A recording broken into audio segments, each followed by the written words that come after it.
Okay, so I just seen this video by this creator. Her name is Flame Princess, and she don't got her stitches on.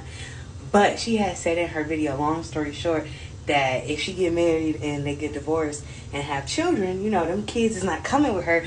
They going with their daddy.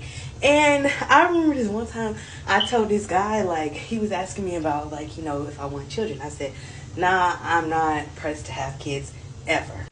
And I had told him, I said, if I have kids, the only way I'll do that is if I get married. I said, but for whatever reason, if we get divorced, them children is going with their daddy. And he was like, what? That don't make no sense.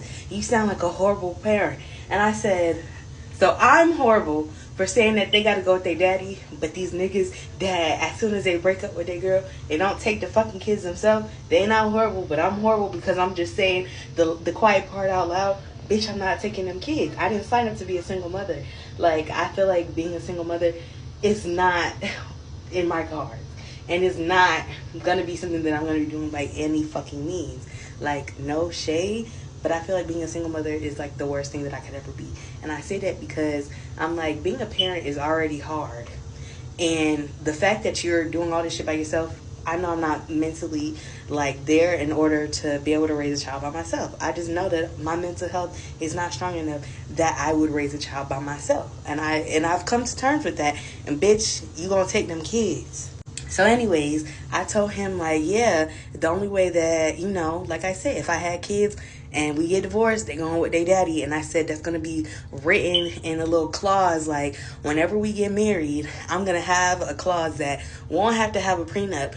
But bitch, if you cheat on me and if we decide to get divorced, like, them the only two things that I'm like, I'm going to have a clause in there. First, if you cheat on me, automatically you giving me alimony. That's the only request. That if you cheat on me, that's the only time you're going to have to give me money. Other than that, if we divorce for other reasons, then you don't have to worry about that. Second thing is, like I said, I'm going to have it written in there that if we get a divorce, you're legally taking responsibility of them children. I don't give a fuck. And if you try to go back on the contracts, I'm gonna pull that bitch up and I'm taking your ass to court. Don't give a fuck. And I remember when I told him that, the guy ghosted me. Yeah, bitch, don't play with me. I'm not one of these little bitches out here that you think you're gonna get pregnant and run off. Fuck no.